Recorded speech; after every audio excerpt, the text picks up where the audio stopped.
నమస్తే అన్న, అందరికీ నమస్కారం. కువైట్ పైన ఇరాన్ దాడులు కొనసాగుతూ ఉన్నాయి. అలాగే ఈరోజు శనివారం తెల్లవారుజామున కూడా ఇరాను డ్రోన్లతో దాడి చేసిందని చెప్పి కువైట్ రక్షణ మంత్రిత్వ శాఖ ప్రకటించింది.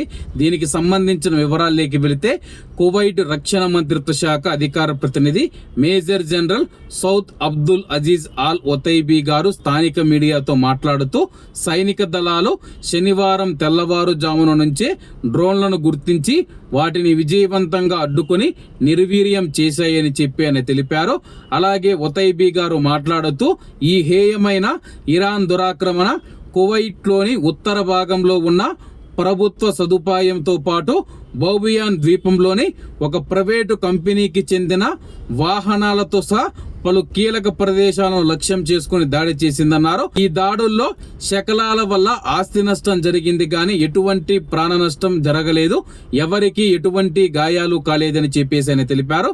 కువైట్ దేశ సార్వభౌమత్వాన్ని పరిరక్షించడానికి, దాని భద్రత మరియు స్థిరత్వాన్ని కాపాడటానికి కువైట్ సాయుధ దళాలు నిరంతర సంసిద్ధత మరియు సన్నద్ధతతో తమ విధులను అత్యంత సమర్థవంతంగా నిర్వర్తిస్తూనే ఉంటాయని చెప్పి రక్షణ మంత్రిత్వ శాఖ పునరుద్ఘాటించింది.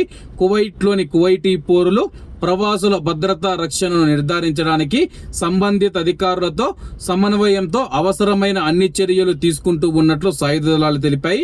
అలాగే ప్రస్తుతం కువైట్ పైన ఈ రోజు శనివారం తెల్లవారుజామున ఇరాన్ డ్రోన్లతో అయితే దాడి చేసింది.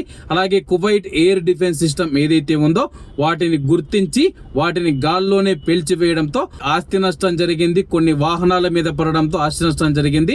అలాగే ఎవరికి ఎటువంటి గాయాలు కాలేదు, ప్రాణ నష్టం కూడా లేదని చెప్పేసి రక్షణ మంత్రిత్వ శాఖ ప్రకటించింది. కాబట్టి కువైట్ లో మన భారతీయులు ఎవరైతే ఉన్నారో యుద్ధ వాతావరణ పరిస్థితుల నేపథ్యంలో జాగ్రత్తగా ఉండాలని కోరుకుంటూ, అలాగే కువైట్ లో ఉన్న భారతీయులు అలాగే ఇతర దేశాలకు సంబంధించిన ప్రవాసులు కువైటీ ప్రజలు ఎవరైతే ఉన్నారో సైరన్లు మోగినప్పుడు సురక్షితమైన ప్రాంతాలకు వెళ్లాలని చెప్పి అధికారులు తెలియజేశారు. కాబట్టి అందరూ బాగుండాలి, అందులో మనం ఉండాలి. అందరికీ నమస్తే అన్న, జై హింద్.